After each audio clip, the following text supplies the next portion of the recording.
श्लोक क्रमांक 13 से पढ़ेंगे आज।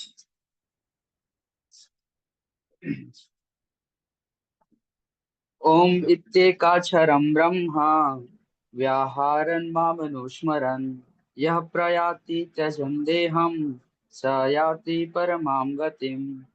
ओम इत्येकाक्षरं ब्रह्म व्याहारन् मामनुस्मरन् यः प्रयाति त्यजन् देहं स याति परमां गतिम्। ओम इत्येकाक्षरं ब्रह्म व्याहारन् मामनुस्मरन् यः प्रयाति त्यजन् देहं स याति परमां गतिम्। आगे रिसाइट कीजिए कोई। हरे कृष्ण।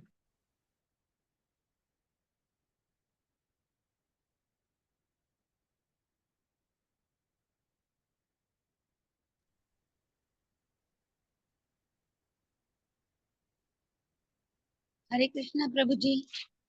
जी जय माता। जी। ओमिति एकाक्षरं ब्रह्म व्यवहारन् माम अनुस्मरन् यः प्रयाति त्यजन् देहं सह याति परमां गतिम्। हरे कृष्णा।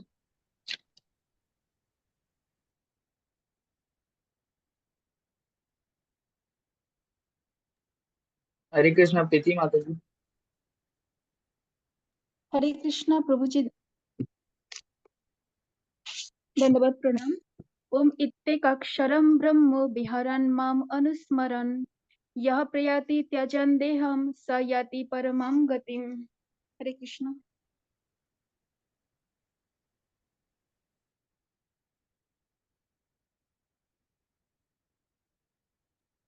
और कोई हैंड रेस कीजिए जो पढ़ना चाहते हैं।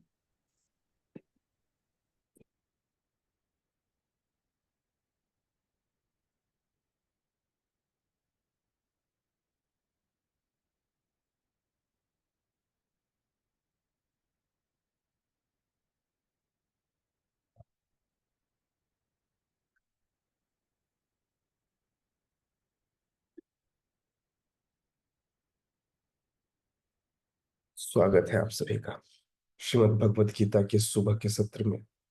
आप सभी श्रवण कर रहे हैं भगवान की वाणी, भगवत वाणी, भगवत गीता।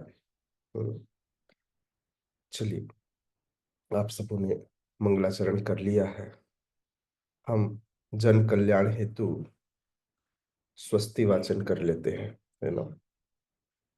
ठीक है, स्वस्ति वाचन के साथ शुरू करते हैं और आज के श्लोक की तरफ आगे बढ़ते हैं। ओम सहनौ भवतु सहनौ भुनक्तु सह वीर्यं करवावहै तेजस्विना अधितमस्तु मां विद्विषावहै।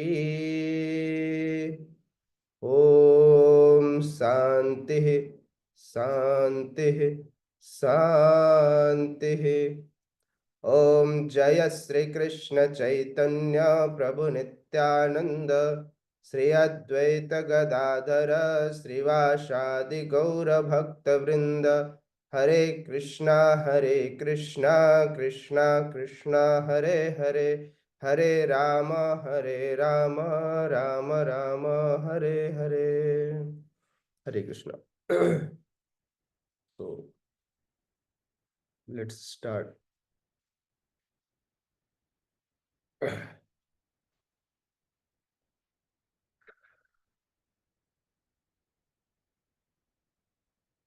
किस श्लोक में थे अपन? 13 श्लोक, 13वां श्लोक। 8वां अध्याय 13वां श्लोक।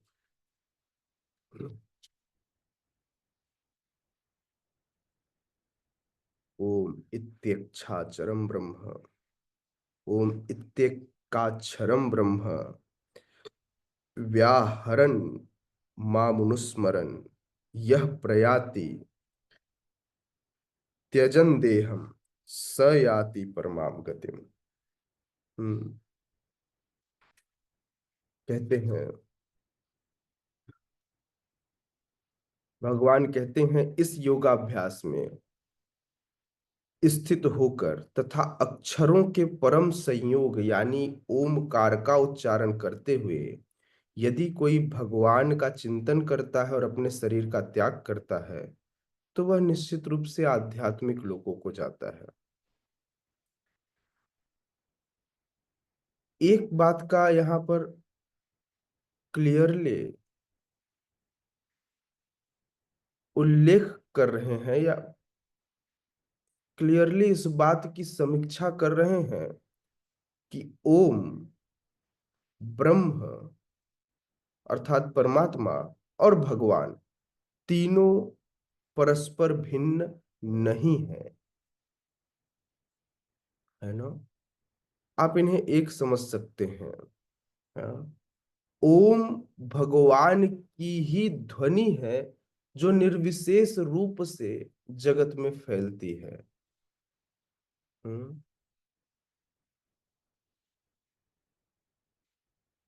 प्रश्न यह उठता है, क्या हरे कृष्ण महामंत्र में फिर हम ओम का उच्चारण क्यों नहीं करते? श्रीला प्रभुपाद बताते हैं, हमारे आचार्यों का मत है कि इस हरे कृष्ण महामंत्र के अंदर ही ओम की ध्वनि सन्निहित है, इसलिए अलग से ओम के उच्चारण करने की आवश्यकता नहीं है। इस युग में विशेष रूप से हरे कृष्ण महामंत्र की संस्तुति की गई है। अतः यदि कोई हरे कृष्ण कृष्ण कृष्ण हरे हरे हरे राम राम राम हरे हरे इस मंत्र का जप करते हुए शरीर त्याग करता है तो वह जिस प्रकार की प्रेरणा उसे अभ्यास के दौरान थी, आध्यात्मिक लोगों की संख्या एक तो है नहीं, आध्यात्मिक लोग अनंत हैं, अनंत प्रकार से चीजें हैं, तो वह उन लोगों को प्राप्त करता है। उन लोगों को प्राप्त करता है आध्यात्मिक लोक में। उसी प्रकार भगवान भी अपने अपने भक्तों को वही स्थान प्रदान करते हैं।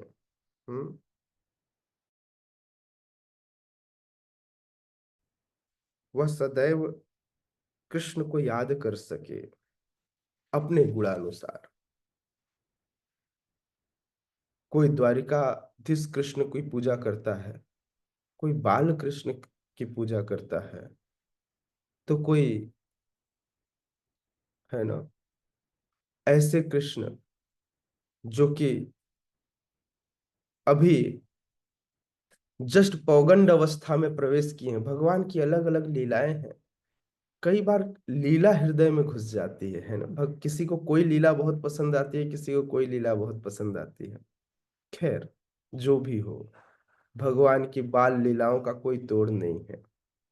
हृदय को अत्यंत, ये मेरा स्वभाव कह रहा है ना, फिर से, है ना। मैं ये ऐसा नहीं कह रहा कि मैं कोई यहाँ पर मील का पत्थर रख रहा हूं कि यही होता है, नहीं। भगवान की सारी लीलाएं अत्यंत मधुर हैं। इसे किसी भी, जैसे मिश्री को किसी भी एंगल से चाटा जाए वह मीठा ही लगता है, वैसे ही भगवान की लीलाएं हैं, किसी भी एंगल से उसे कहीं से भी सुना जाए, कभी भी सुना जाए, वह अच्छी ही लगती हैं, मीठी ही लगती हैं। बस उस समय मेरा मूड क्या है ये इस पर डिपेंड करेगा, है ना। जैसे प्रसाद कितना स्वादिष्ट है कैसे पता लगता है? भूख से। भूख से, जिसको जितना भूख लगी होती है प्रसाद उतना ही उसे आनंद प्रदान करता है ना। श्रील प्रभुपाद कहते हैं, कृष्ण के भक्त कृष्ण लोक या गोलोक वृंदावन को जाते हैं, है ना। तो अगर आप कृष्ण की पूजा करते हैं, लेकिन अगर आप द्वारिकाधीश की पूजा करेंगे तो कहाँ जाएंगे? द्वारिका जाएंगे। और यदि आप भगवान नारायण की पूजा करेंगे तो अलग अलग बैकुंठ में जाएंगे, नारायण जी के बैकुंठ में जाएंगे। यदि आप राम जी की स्तुति करते हैं तो साकेत धाम को जाएंगे। इस प्रकार से आप जिनकी सेवा में युक्त रहेंगे, उनके सेवा को करने हेतु आप उनके धाम को प्राप्त होंगे। श्रीला प्रभुपाद कहते हैं, सगुणवादियों के लिए आध्यात्मिक आकाश में अन्य अनेक लोग हैं जिन्हें वैकुंठ कहते हैं, किंतु निर्विशेषवादी तो ब्रह्म ज्योति में ही रह जाते हैं।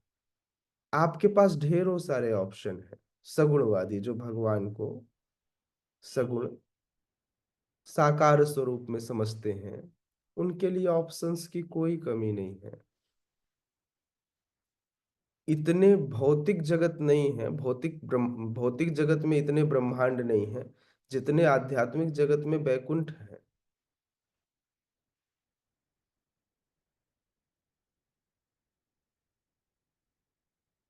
आध्यात्मिक जगत में भी गणेश जी हैं, पता है आपको? कितने लोग को पता है? नहीं पता। आध्यात्मिक जगत में भी गणेश जी हैं। आध्यात्मिक जगत में माता दुर्गा भी हैं। आध्यात्मिक जगत में माता लक्ष्मी भी हैं।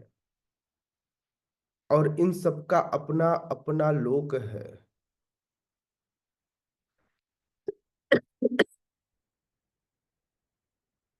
विश्वक्सेन गणेश जी का नाम है ना?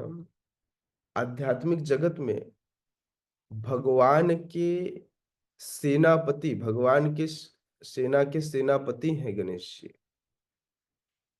हाँ, उन्हीं का विकारित रूप या उन्हीं का जो स्वरूप है इस भौतिक जगत में आता है, जो पूजा जाता है, वो नहीं है ना?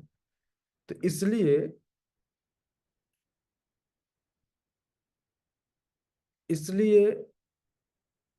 इस्कॉन के अंदर कई बार प्रश्न ऐसा लोग पूछते हैं कि आप लोग देवी देवताओं को इतना निकृष्ट समझते हैं। नहीं, बिल्कुल नहीं। हम तो अपने माता पिता सहित अपने गुरुजनों को भी वह स्थान देते हैं। हम देवी देवताओं की अवहेलना कैसे कर सकते हैं? क्योंकि ये सभी भगवान के शुद्ध भक्तों में से एक है, जिनको ये हायर पोजीशन प्राप्त है। तो क्या हम ऐसा कर सकते हैं? नहीं ना। इसलिए हम कभी भी, हम ऐसे देवी देवताओं को जब भी हम देखें तो जस्ट बिकॉज ऑफ कि आप कृष्ण की भक्ति कर रहे हैं, उनका अनादर नहीं करना चाहिए, उनको नेग्लेक्ट भी नहीं करना चाहिए, उनको सदैव सम्मान देना चाहिए। एक बार शिला प्रभुपाद एक बार यहीं कलकत्ता से यहाँ मायापुर आ रहे थे या जा रहे थे। रास्ते में अचानक ही उन्होंने गाड़ी रुकवाई। वहां पर माता दुर्गा का मंदिर था। शिला प्रभुपाद गए और दंडवती प्रणाम की उन्होंने माता दुर्गा को। और शिला प्रभुपाद की आंखों में अश्रु थे जब शिला प्रभुपाद उठे। तो इससे समझ में आता है, शिला प्रभुपाद ने बताया कि ये माता दुर्गा है जिनकी कृपा से हम भक्ति कर पा रहे हैं। वैष्णवी है ये, है ना? शिला प्रभुपाद ने रुककर प्रणाम किया ना।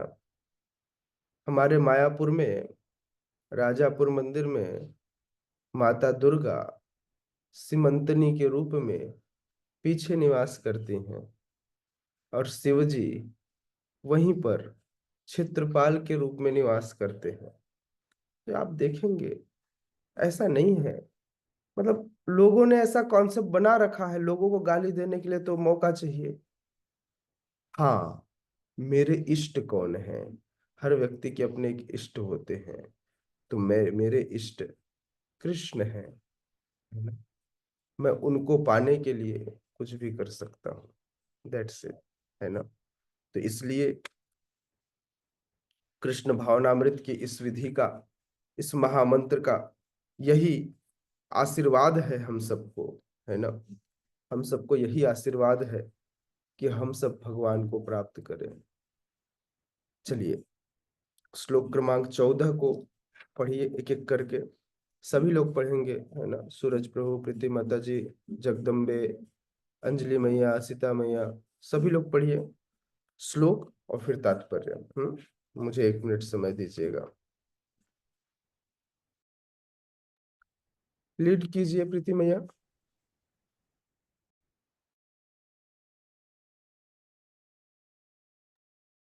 हरे कृष्णा प्रभु जी, दंडवत प्रणाम। श्लोक क्रमांक 14। अनन्य चेता सततम यो माम स्मरति नित्यशः तस्यहं सुलभ पार्थ नित्ययुक्तस्य योगिनः। अनन्य चेता सततम यो माम स्मरति नित्यशः तस्यहं सुलभ पार्थ नित्ययुक्तस्य योगिनः। अनन्य चेतः सततं यो मां स्मरति नित्यशः तस्यहं सुलभः पार्थ नित्ययुक्तस्य योगिनः। रिसाइट कीजिए, हैंड राइज कर सकते हैं सूरज प्रभु जी। हरे कृष्ण माता जी। अनन्य चेता सततम यो मां स्मरति नित्यशः तस्याहं सुलभः पार्थ नित्ययुक्तस्य योगिनः। हरे कृष्ण। आशिता माता जी। हरे कृष्णा माता जी, दंडवत प्रणाम। दंडवत प्रणाम। अनन्य चेता सततं यो माम स्मृति नित्यशः सत्याहं सुलभः पार्थ नित्ययुक्तस्य योगिनः। हरे कृष्णा। हरे कृष्ण माता जी। माता जी तस्यहं जी। जी। अच्छा, आप ऐसे ही बोले क्या? जी माता जी। तस्यहं बोले हैं क्या? तस्याहं। जी, मुझे कुछ और सुनाई दिया था। हरे जी कृष्ण जी माता जी। जी, जी तस्याहं सुलभः पार्थ नित्ययुक्तस्य योगिनः। हरे जी। कृष्ण। विष्णु वाला माता जी। हरे कृष्ण माता जी।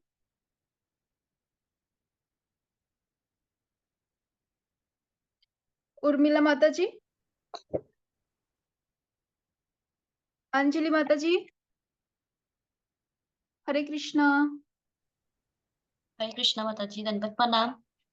दंडवत प्रणाम।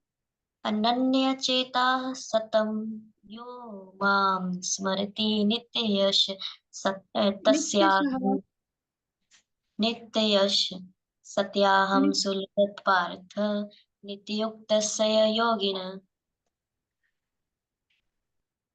हरे कृष्णा। और कोई? आरती माता जी। हरे कृष्णा।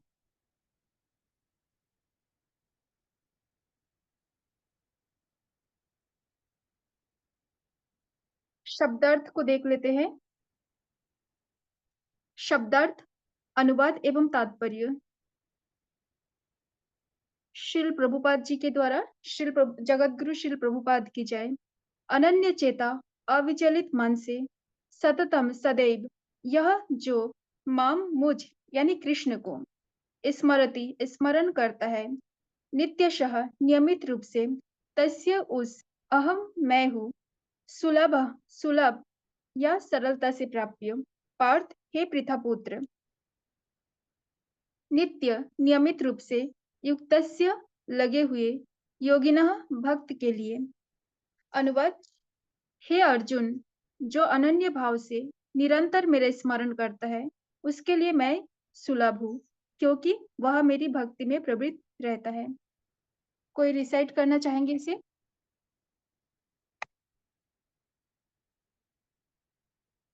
हरे कृष्णा। सुरेश प्रभु जी।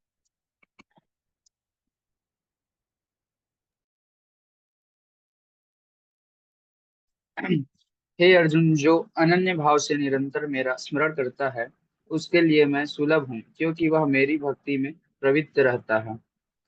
तात्पर्य इस श्लोक में उन निष्काम भक्तों द्वारा प्राप्तव्य अंतिम गंतव्य का वर्णन है जो भक्ति योग के द्वारा भगवान की सेवा करते हैं। पिछले श्लोकों में 4 प्रकार के भक्तों का वर्णन हुआ है: आर्त, जिज्ञासु, अर्थार्थी तथा ज्ञानी। मुक्ति की भी विभिन्न विधियों का वर्णन हुआ है: कर्मयोग, ज्ञान योग तथा हठ योग। इन योग पद्धतियों के नियमों में कुछ न कुछ भक्ति मिली रहती है, लेकिन इस श्लोक में शुद्ध भक्ति योग का वर्णन है जिसमें ज्ञान, कर्म या हठ का मिश्रण नहीं होता, जैसा कि अनन्य चेताः शब्द से सूचित होता है। भक्ति योग में भक्त कृष्ण के अतिरिक्त और कोई इच्छा नहीं करता। शुद्ध भक्त ना तो स्वर्ग लोक को जाना चाहता है, ना ब्रह्म ज्योति से तदात्म्य या मोक्ष या भवबंधन से मुक्ति ही चाहता है। शुद्ध भक्त किसी भी वस्तु की इच्छा नहीं करता। हरे कृष्ण।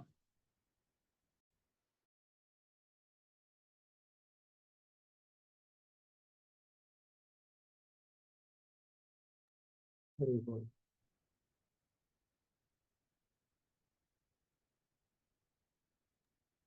हरे कृष्णा प्रभु जी, आगे का पढ़ना है कि इतने को पहले समझाएंगे? पहले इतना पढ़ते हैं, उसके बाद जी। फिर भगवान कह रहे हैं, अनन्य चेता सततयो माम स्मरति नित्यशः तस्याहम सुलभम पार्थम नित्य युक्तस्य योगिन। भगवान कह रहे हैं, हे अर्जुन, अनन्य चेता। अनन्य चेता मतलब बिना विचलित हुए, बिना विचलित हुए वह सततम योग, हमेशा, लगातार, निरंतर सत्यम जो माँ स्मृति, मुझे स्मरण करता है, नित्य सह। नित्य सह मतलब नियमित रूप से, है ना, नियमित रूप से। यह बहुत जरूरी है हमको समझना। क्या? नित्य सह, नियमित रूप से। हम सब चीजों को करते हैं, लेकिन हमारे अंदर भूत न एक दिन के लिए जागता है। खैर, हम सब वैसे अभी तो शिला प्रभुपाद की इच्छा अनुसार, शिला प्रभुपाद की कृपा से लगातार हम भगवान की सेवा में लगे रहते हैं। लेकिन फिर भी अगर हम हमारे इस ग्रुप को हटा दें, हमारे इस भक्तों के परिवेश को हटा दें, तो बाहर के लोगों की भक्ति कब जागती है? जैसे लोगों के अंदर देशभक्ति जागती है केवल 15 अगस्त और 26 जनवरी को, वैसे ही लोगों को भक्ति जागती है कब? गणेश उत्सव के समय, गणेश चतुर्थी के समय, जहां डीजे पे डांस करने को मिलेगा, बाहर भंडारे बनाने को मिलेंगे, नवरात्रि के समय। और इस तरह से विविध उत्सवों में केवल भक्ति जागती है, बाकी समय वे अपने उन्हीं रोजमर्रा के कार्यों में लगे रहते हैं। तो भगवान कह रहे हैं ये वाली चीज नहीं होनी चाहिए। क्या होना चाहिए? अनन्य चेता सततो यो माम स्मरति नित्य सह। नित्य सह, नियमित रूप से हमें हरे कृष्ण महामंत्र का जप करना चाहिए। नियमित रूप से हमें भक्ति में लगाना रहना चाहिए। नियमित रूप से भगवान का स्मरण करना चाहिए। नियमित रूप से रोज भगवान को धन्यवाद देना चाहिए। पहले हमको संस्कार दिए जाते थे, सुबह उठते ही जब आप अपने हाथ का दर्शन करते थे, है ना, उस समय एक संस्कार हुआ करते थे। उस समय आप जमीन में पांव रखने से पहले माता धरती को प्रणाम, माता पृथ्वी को प्रणाम करते थे। उसके बाद जाके अपने बड़ों को से भी आशीर्वाद लेते थे। मतलब एक संस्कार था। अब वो संस्कार विलुप्त हो गई, वह संस्कार विलुप्त हो गई, है ना। तो भगवान कह रहे तस्याहम सुलभम, तस्याभम सुलभ पार्थ। हे पार्थ, मैं उसके लिए सुलभ हूं, मैं उसके लिए बड़ा आसान हूं, मैं बड़ी आसानी से मिल जाता हूं। जो नित्यशः मेरा स्मरण करता है, उसके लिए कोई परेशानी नहीं है। नित्य नित्य युक्तस्य योगिनः। क्यों? क्यों? क्योंकि ऐसा योगी नित्य रूप से मेरी भक्ति में लगा रहता है। समझ में आ रहा है क्या बोला भगवान ने?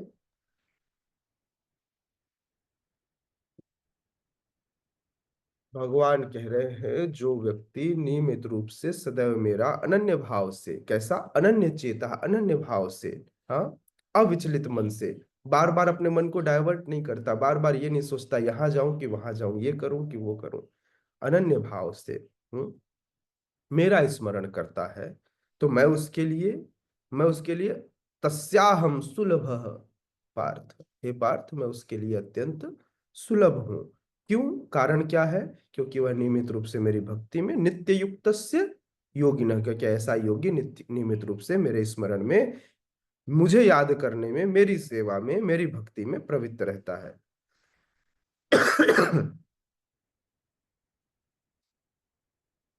कोई भी व्यक्ति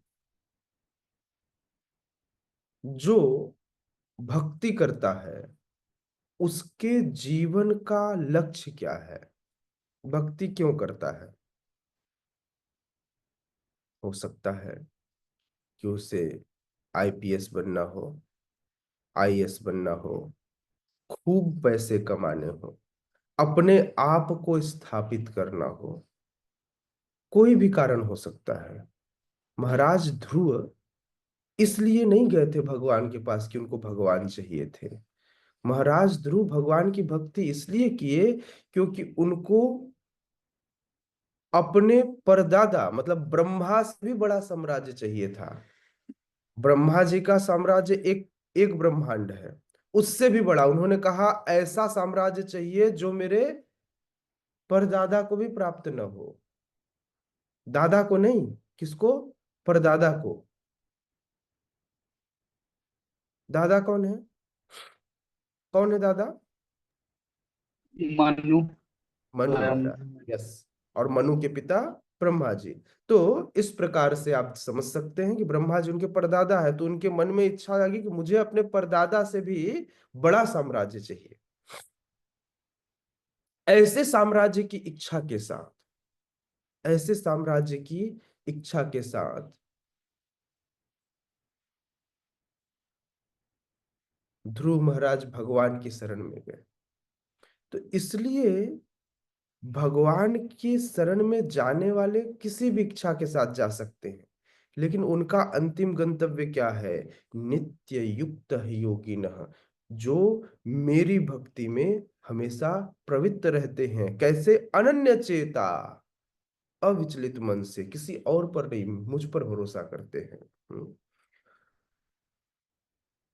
तो जो भी व्यक्ति भगवान की भक्ति योग में सेवा करता है, उसे जीवन के अंत में, उसे अंततः जो समाधिस्थ अवस्था है उसमें भगवान की प्राप्ति होती है। 4 प्रकार के लोग भगवान की शरण में आते हैं: आर्थ, जिज्ञासु, अर्थार्थी और ज्ञानी, है ना। अलग प्रकार से मुक्ति प्राप्त की जाती है। उन अलग अलग प्रकारों के नाम कर्म योग, ज्ञान योग, हठ योग, राजयोग, कुछ भी हो सकता है। लेकिन कोई भी योग बिना भक्ति मिश्रण के नहीं हो सकती। व्यक्ति भजता उसको है, भजन उसकी करता है, भक्ति उसकी करता है जिस पर फेथ होता है। बिना फेथ के कोई व्यक्ति उनके पास नहीं आया। अतः योग कोई भी कीजिए, भगवान पर पहले फेथ होना चाहिए, है ना। तो इसलिए हर योग भक्ति से कहीं ना कहीं युक्त है। बिना भक्ति से कोई, चाहे वो हठ योग हो, चाहे वो ज्ञान योग हो, चाहे वो कर्म योग है, उसके अंदर भी कुछ न कुछ भक्ति योग का मिश्रण होता ही है। लेकिन यह जो श्लोक है, यह श्लोक शुद्ध भक्ति योग का वर्णन कर रही है। कैसे भक्ति योग का? शुद्ध भक्ति योग का वर्णन कर रही है, जिसमें भगवान कह रहे हैं अनन्य चेता, एक शब्द, दूसरा नित्य युक्तस्य। अनन्य चेता मतलब अविचलित मन से भगवान की शरण में, वो भी नित्य युक्तस्य, सदैव, है ना, नित्य युग, नियमित रूप से लगा हुआ व्यक्ति, है ना। तो इसलिए यहां पर शुद्ध भक्ति का वर्णन है। उसके जीवन में वह कृष्ण के अतिरिक्त कोई और इच्छा नहीं करता। मैं इसको ऐसा भी समझूं कि मैं कृष्ण के अतिरिक्त किसी और के पास नहीं जाता अपनी इच्छाओं के लिए, यह भी अच्छा है। एक तो है कि मुझे कृष्ण चाहिए, मान लो मुझे कृष्ण नहीं चाहिए, तो इनिशियल स्टेज में क्या ध्रुव महाराज को कृष्ण चाहिए थे? नहीं चाहिए थे। इनिशियल स्टेज में ध्रुव महाराज इसलिए नहीं गए थे कि मुझे कृष्ण चाहिए, मुझे नारायण चाहिए। वो तो जस्ट गए थे कि मुझे इन्हीं के पास जाना, यही दे सकते, कोई और नहीं दे सकते। तो मैं अपने समस्त इच्छाओं के लिए जिसके पास जाऊंगा वो कृष्ण है। ये इनिशियल स्टेज है। बाद में ये परिवर्तित हो जाता है, मेरी समस्त इच्छा ही कृष्ण है, मेरे समस्त इच्छाओं के लिए कृष्ण है। ये प्राइमरी स्टेज है। फाइनल स्टेज इज मेरी समस्त इच्छा ही कृष्ण है, मुझे कृष्ण के अलावा किसी और चीज की कोई इच्छा नहीं है। Isn't it? समझ में आया मैं क्या कह रहा हूं? पता नहीं समझ आया, पूछ लीजिएगा, है ना। भक्ति योग में भक्त कृष्ण के अतिरिक्त कोई इच्छा नहीं करता। शुद्ध भक्त न तो स्वर्ग लोक जाना चाहता है, न ब्रह्म ज्योति में तदात्मा या मोक्ष भव बंधन से मुक्ति चाहता है। शुद्ध भक्त किसी भी वस्तु की इच्छा नहीं करता।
माइक ऑफ है प्रभु। पता नहीं प्रभु, मेरा डेटा ही खत्म हो गया तो इसलिए वो चला गया। खैर, कहीं और से भी कनेक्टेड है। तो मैं बता रहा था मैं बता रहा था कि जो शुद्ध भक्त है वह किसी और चीज की इच्छा नहीं करता। लेकिन हम सब शुद्ध भक्ति के प्रोसेस में हैं। स्पेसिफिकली आई कैन नॉट से I am a pure devotee. खूब सारी काम क्रोध लोभ मोह मद मत्सर ये सब परेशान करती है हमें, है ना।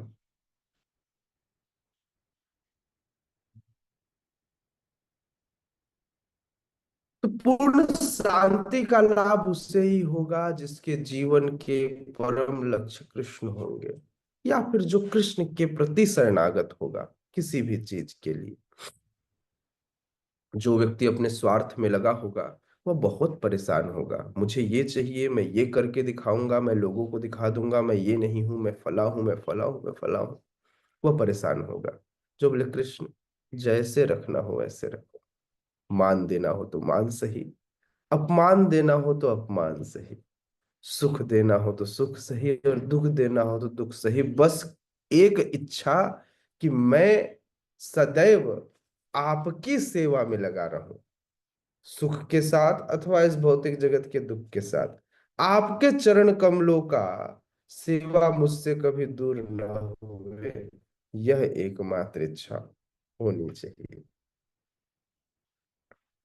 हाँ, निश्चित रूप से कर्मयोगी ज्ञान योगी हठ योगियों के लिए जीवन में अपने अपने स्वार्थ होते हैं, लेकिन अगर ये योगी हैं तो एक समय के बाद ये भी शुद्ध हो जाते हैं। जो भक्त होता है वह भगवान की प्रसन्नता के लिए सारे कार्य करता है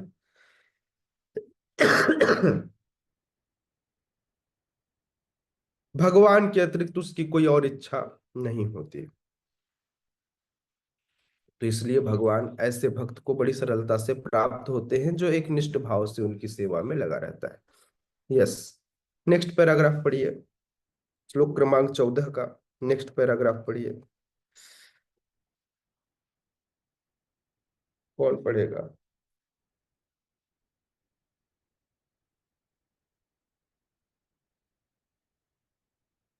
सूरज प्रभु पढ़ेंगे। रुकिए, सूरज प्रभु। अंजलि मैया पढ़िए।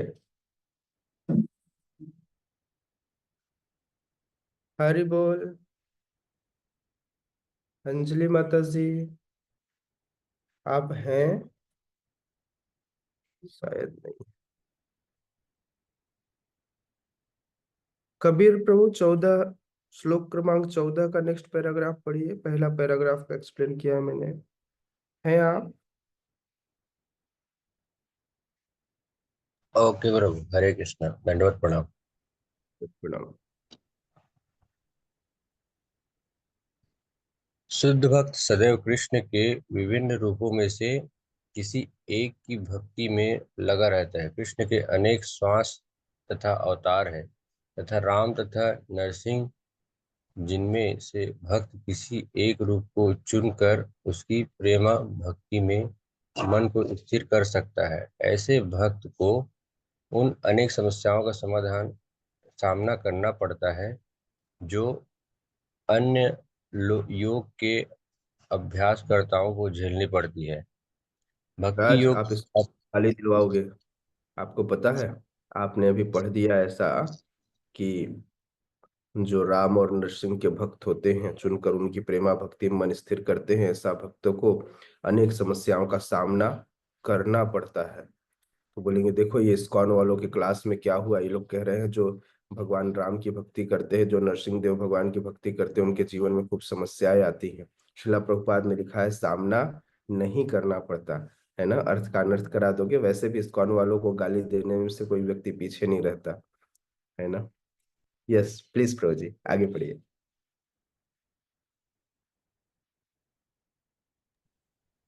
भक्ति योग अत्यंत सरल, शुद्ध तथा सुगम है। इसका शुभारंभ हरे कृष्ण जप से किया जा सकता है।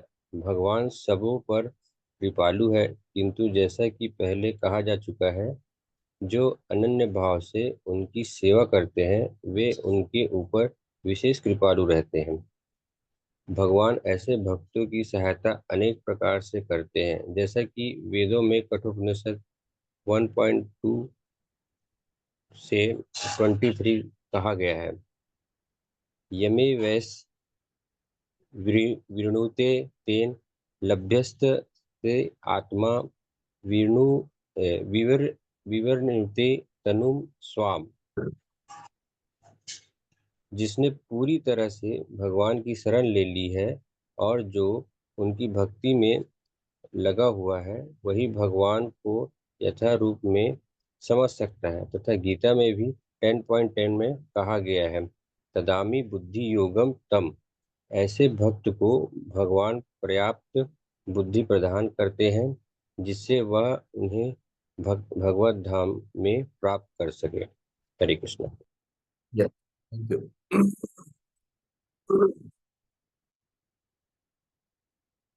शुद्ध भक्त सदैव,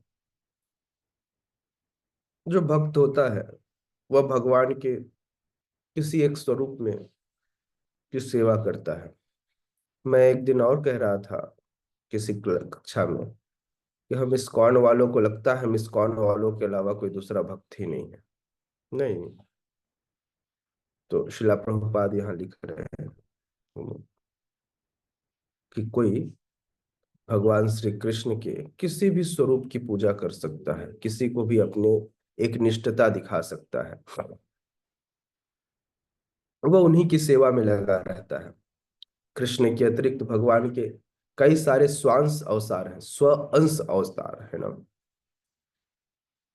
कोई स्व अंश है, कोई अवतार है, कोई पूर्णावतार है, कोई युगावतार है ना।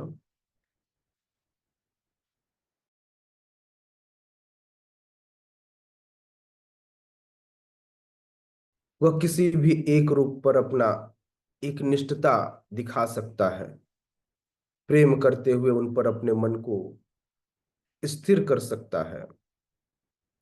ऐसे व्यक्ति के जीवन में, जिसके जीवन में इष्ट भगवान है, उसे किसी भी प्रकार से बहुत समस्याएं नहीं होती, क्योंकि वह कार्य अपने स्वामी के लिए करता है, अपने पति के लिए करता है। पति भगवान नियंता तो ऐसा व्यक्ति जब कार्य उनके लिए करता है तो लाभ हानि का चक्कर उसके लिए खत्म हो जाता है। अब उसके लिए सारा कुछ लाभ हुआ तो कृष्ण का, हानि हुई तो कृष्ण की।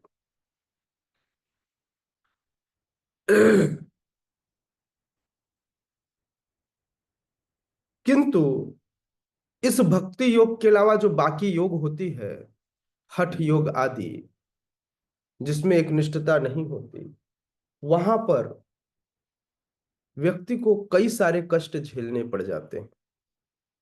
हठ योग में सोचिए कितना, मतलब एक प्रकार के, एक तरह के आसन में बैठना, यह अपने आप में कितना मुश्किल कार्य है, नहीं? कितनी सारी कठिनाइयों का सामना करना होता है। भक्तों को कितनी कठिनाइयां होती हैं? कोई कठिनाई नहीं होती। एकादशी के दिन भी एक दिन में 10 आइटम बना के खाते हैं। काहे का एकादशी? हम्म पूछो उन लोगों से जो हठ योग में बेचारे सालों से केवल दूध पी के रह रहे हो, खूब उपवास कर रहे हो। तो इसलिए भक्तों के जीवन में दिन भर आराम है, खूब खाते पीते हैं, खूब आनंद लेते हैं। जब नाचने का मन करता है तो नाच लेते हैं। ऐसा नहीं बोलते नहीं मैं तो अब मयूरासन में बैठा रहूंगा, मुझे 2 घंटा मयूरासन में बैठना है ना। बोले कीर्तन कीजिए प्रभु जी, थोड़ा नाच लेते हैं, मन नहीं लग रहा है, थोड़ा नाच लेते हैं। समझ रहे हैं आप? तो इसलिए व्यक्ति आनंदित रहता है। भगवान सभी पर बहुत कृपालु है, लेकिन क्योंकि भगवान के लिए सारे जीव एक जैसे, लेकिन भक्तों पर विशेष कृपा करते हैं। ऐसा भक्त जो अपने आप को भगवान के चरण कमलों में समर्पित कर देता है, जो पूरी तरह से भगवान को शरणागत है, ऐसे भक्त के लिए भगवान तुरंत उसे ऐसा ज्ञान प्रदान करते हैं, ददामि बुद्धि योगम तम, उसे, कि वह भगवान को और अच्छे से समझ सके। जब व्यक्ति नहीं समझना चाहता तो भगवान उसके सामने माया की ऑब्स्टेकल डाल देते हैं। जो समझना चाहते हैं भगवान उसके लिए स्वयं बुद्धि बन जाते हैं या बुद्धि प्रदान करते हैं। ये आपके ऊपर निर्भर करता है, आप समझना चाहते हो या नहीं समझना चाहते। लेकिन किसी के पास आप कुछ मांगने जाओ तो कैसे मांगते हो? ए, मुझे चाहिए, चलो आगे। ऐसा क्या? नहीं, बहुत विनम्र भाव से, है ना? तो सबसे पहले भगवान को लगना चाहिए कि सही में आप मांगने आए हो। पैसे का धौंस दिखाने वाले, बोले पुजारी जी मेरे पास बहुत पैसा है, कितना चाहिए बताइए, लिख देता हूँ। भगवान बोले अच्छा, लक्ष्मी मेरे साथ है और पैसा इसके पास है, ठीक है, जाओ कर लो जो करना है। तो सबसे पहले हमें अपने व्यवहार में, you have to maintain your etiquettes, your behaviour, है ना? while you are while you are praying to the Lord, जब भी आप ऐसा करेंगे तो आपको बहुत सौम्य होना पड़ेगा, अपनी व्यवहार कुशलता का प्रदर्शन करना होगा, क्योंकि आप याचक हैं और भगवान दाता। तो याचक और दाता का एक विशेष संबंध होता है। याचक की आवाज नीची होती है और दाता प्रेम पूर्वक देता है, लेकिन कई बार दाता की आवाज ऊंची हो सकती है। समझ रहे हैं आप?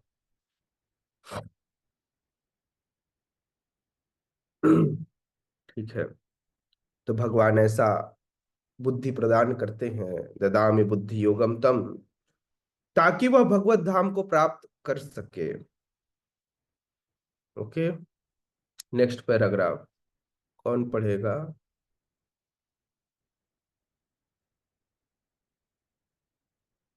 नेक्स्ट पैराग्राफ अंजलि माता जी आई वापस?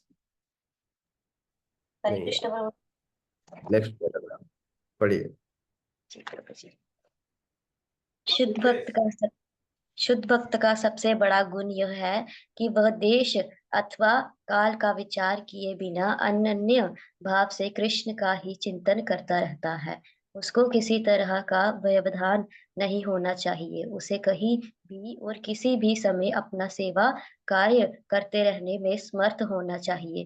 कुछ लोगों का कहना है कि भक्तों को वृंदावन जैसे पवित्र स्थानों में या किसी पवित्र नगर में जहाँ भगवान रह चुके हैं रहना चाहिए, किंतु शुद्ध भक्त कहीं भी रहकर अपनी भक्ति से वृंदावन जैसा वातावरण उत्पन्न कर सकता है।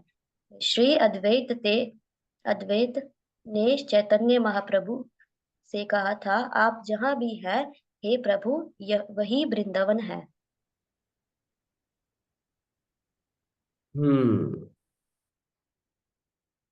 ठीक है। जब शुद्ध भक्त किसी स्थान पर जाता है तो वो वहां जाकर अपनी दिनचर्या वैसा ही रखता है। शिला प्रभुपाद जब यहाँ से अमेरिका गए तो अमेरिका जाकर भी वे वैसे ही रहे, यहाँ तक कि उनके गुरु भाइयों सहित जो भारतीय अमेरिका में मौजूद थे उन्होंने भी कहा आपको अपना पहनावा थोड़ा सा जेंटलमैन जैसा कर लेना चाहिए। शिला प्रभुपाद बोले you don't know, I am a gentleman, है ना, मैं जेंटलमैन हूँ। शिला प्रभुपाद ने अपना पहनावा नहीं बदला, देश काल परिस्थिति में भी अपना व्यक्तित्व नहीं बदला। यही एक भक्त है ना। उनका काम था कृष्ण का चिंतन करना, कृष्ण के नाम का प्रचार करना, कृष्ण का प्रसाद खाना और लोगों को खिलाना और कृष्ण के ज्ञान का वितरण करना। वो चाहे यहां रहे चाहे अमेरिका में रहे, वह अपना काम करते रहे। इसमें उनके लिए किसी भी प्रकार का कोई व्यवधान नहीं हुआ। उसके लिए भगवान ने सामर्थ्यता भी दी, सहायता भी दी।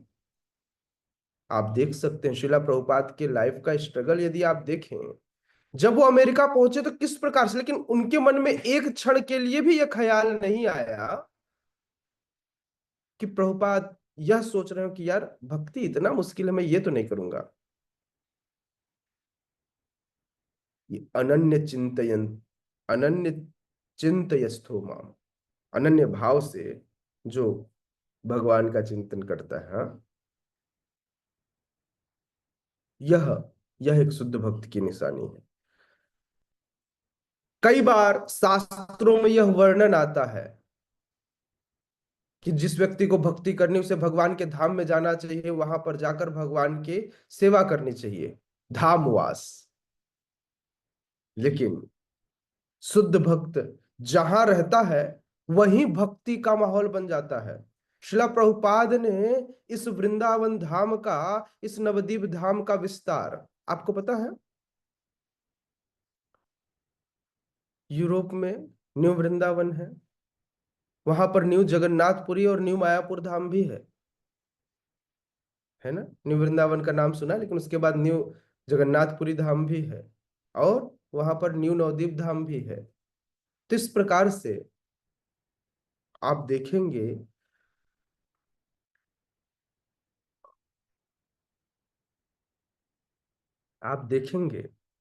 कि ये भक्तों के चरण कमल जहां पड़ते हैं वह जगह भक्ति के योग्य बन जाता है। एक बार चैतन्य महाप्रभु वृंदावन के लिए निकले, मायापुर धाम से वृंदावन जाने के लिए निकले। तो चैतन्य महाप्रभु जब वृंदावन जा रहे थे तो रास्ते में नित्यानंद प्रभु ने कहा ये अकेले जाएंगे तो परेशानी होगी, कभी भी पता नहीं किस चीज को देख करके इनके अंदर विकार आ जाए और ये मूर्छा में पड़ जाए, कहीं गिर जाए, कुछ हो जाए। तो बोले मैं आपकी सहायता करता हूं। अचानक ही नित्यानंद प्रभु उनका मार्गदर्शन करते हुए जैसे एक नदी के किनारे पहुंचे तो चैतन्य महाप्रभु ने कहा क्या यह यमुना है? बोले हाँ ये यमुना है। उसी यमुना में कुदा दिया और उसी में वो स्नान कराया और उसी के तीरे तीरे ले गए और पहुंच गए कहाँ? शांतिपुर धाम। अद्वैत आचार्य हम, मतलब नवदीप धाम का ही गोल गोल चक्कर काटते रहे। गंगा को यमुना बताया और यमुना में खुदा दिया। हाँ, अब चैतन्य महाप्रभु से अद्वैताचार्य खूब गाली दे रहे थे नित्यानंद प्रभु को। अच्छा, तुम मुझसे झूठ बोले, तुमने बोला ये वृंदावन है, तुम मुझे यहाँ शांतिपुर ले आए। तो अद्वैताचार्य हाथ जोड़कर प्रार्थना करते, हे भगवान, आप जहां हैं वही वृंदावन है ना। तो सही बात है, भगवान और भगवान के भक्त जहां उपस्थित हों वह जगह वृंदावन धाम बन जाती है। यस, नेक्स्ट कौन पढ़ेगा? हरे कृष्णा प्रभु जी, मैं पढ़ूं जी, क्या? हाँ, पढ़िए भगवान। दंडवत प्रणाम। जैसे कि सततम तथा नित्यशः शब्द शब्दों से सूचित किया जाता है, होता है, शुद्ध भक्त निरंतर कृष्ण का ही स्मरण करता है और उन्हीं का ध्यान करता है। यह शुद्ध भक्त के गुण है, जिनके लिए भगवान सहज सुलभ है। गीता समस्त योग पद्धतियों में से भक्ति योग की ही संस्तुति करती है। सामान्यतः भक्ति योगी 5 प्रकार से भक्ति में लगे रहते हैं। प्रथम, शांत भक्त, जो उदासीन रहकर भक्ति में युक्त होते हैं। द्वितीय, दास्य भक्त, जो दास के रूप में भक्ति में युक्त होते हैं। तीसरा, सख्य भक्त, जो सखा रूप में भक्ति में युक्त होते हैं।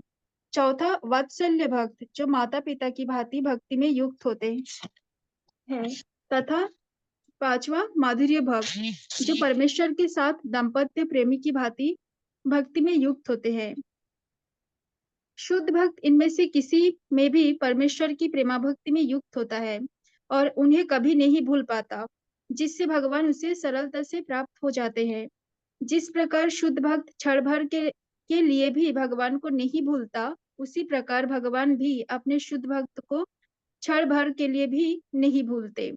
हरे कृष्ण कृष्ण कृष्ण हरे हरे, हरे राम राम राम हरे हरे। इस महामंत्र के कीर्तन की कृष्ण भावना भावित विधि का यही सबसे बड़ा आशीर्वाद है। हरे कृष्ण।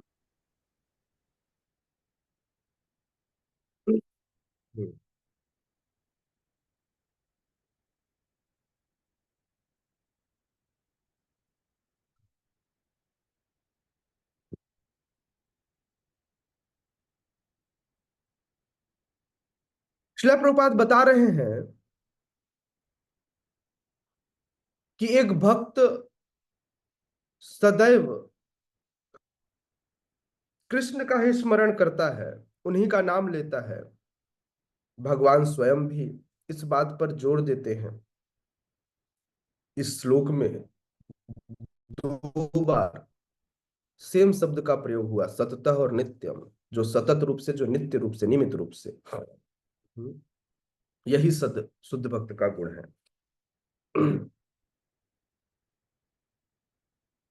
भगवत गीता में वैसे तो सारी पद्धतियों का वर्णन हुआ है, लेकिन सारी पद्धतियों में बार बार भक्ति योग को मिश्रित करके दिखाया जाता है और भक्ति योग को मुख्य बताया गया है। भक्ति योग में जो योगी हैं उनके मूलतः 5 प्रकार यहां दिए हुए हैं। पहला, शांत भक्त, जो उदासीन रहकर भक्ति में युक्त होते हैं।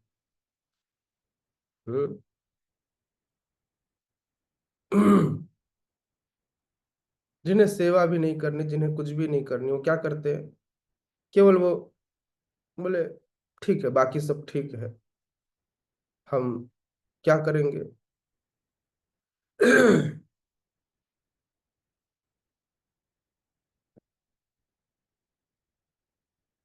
हम क्या करेंगे? बोले जैसे बोले गौरांग महाप्रभु है, बोले भगवान है मेरे, हम जीवन भर उनके उनका सम्मान आदर वैसा प्रेम करेंगे जैसा एक लीडर का, उनका जो भी फॉलोवर होता है वो करता है, लाइक दैट। दूसरा दास्य भक्त, दास के रूप में, जैसे हनुमान जी करते थे, जैसे लक्ष्मण जी करते थे, स्वामी के लिए कुछ भी करेंगे। तीसरा सखा के रूप में साख्य भक्त। चौथा साख्य के रूप में कौन थे? भगवान के सारे गोप सखा थे, भगवान के अनन्य प्रिय मित्र, जिनके लिए महाभारत युद्ध में वे सारथी भी बने, ऐसे भी साख्य भक्त हुए। बलराम जी के साथ उनका संबंध साख्य का भी था। चौथा वात्सल्य, जिसमें वृंदावन की प्रौढ़ गोपियां थीं, यशोदा मैया थी, माता देवकी, वसुदेव थे। और पांचवा माधुर्य। अच्छा, हम सबके जीवन का अंतिम लक्ष्य यह पांचवा वाला प्राप्त करना है। अभी आप बेटे के रूप में भी पूजा कर सकते हो, चीजें कर सकते हो, लेकिन एक्चुअली हमारे जीवन के हमारे जीवन का जो मूल लक्ष्य है वो हमारा है गोपीर भर्तुर पाद कमलयो दास दासानुदास। हमें गोपियों के पथ का अनुसरण करना है। गोपीर भर्तुर पाद कमलयो दास दासानुदास। तो हम गोपियों, और गोपियों से हमें कौन सा प्रेम प्राप्त होगा? माधुर्य प्रेम। तो हम इसके लिए हम प्रयासरत हैं। हाँ, लेकिन इनिशियल स्टेज में पहले से ही यह माधुर्य को पाना, तो लोग सहजिया हो जाते हैं। इस स्तर पर पहुंचने के लिए एलिजिबिलिटी चाहिए, तो हम उस एलिजिबिलिटी को पाने के लिए इससे पहले के जो 4 भक्ति के स्वरूप हैं वहां से होकर गुजरते हैं। मूलतः हम दास्य फॉर्म में सेवा करते हैं, जीवेर स्वरूप हो नित्य कृष्णदास, बट पहुंचना माधुर्य तक है।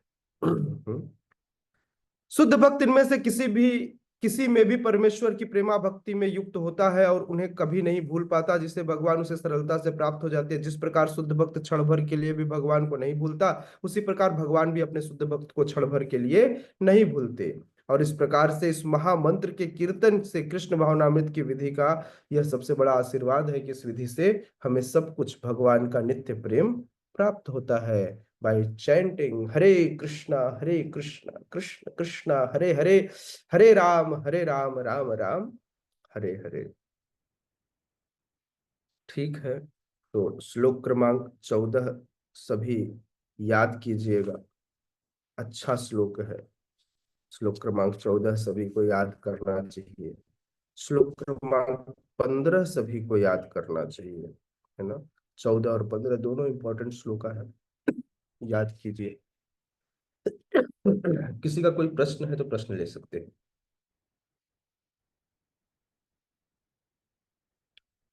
नहीं तो यहीं पर क्लास को विराम देंगे। Okay, no question, thank you. Jagat Guru Srila Prabhupada की जय। उपस्थित गौर भक्त वृंद की जय। निताय निताय गौर प्रेमानंदे। हरि हरि बोल।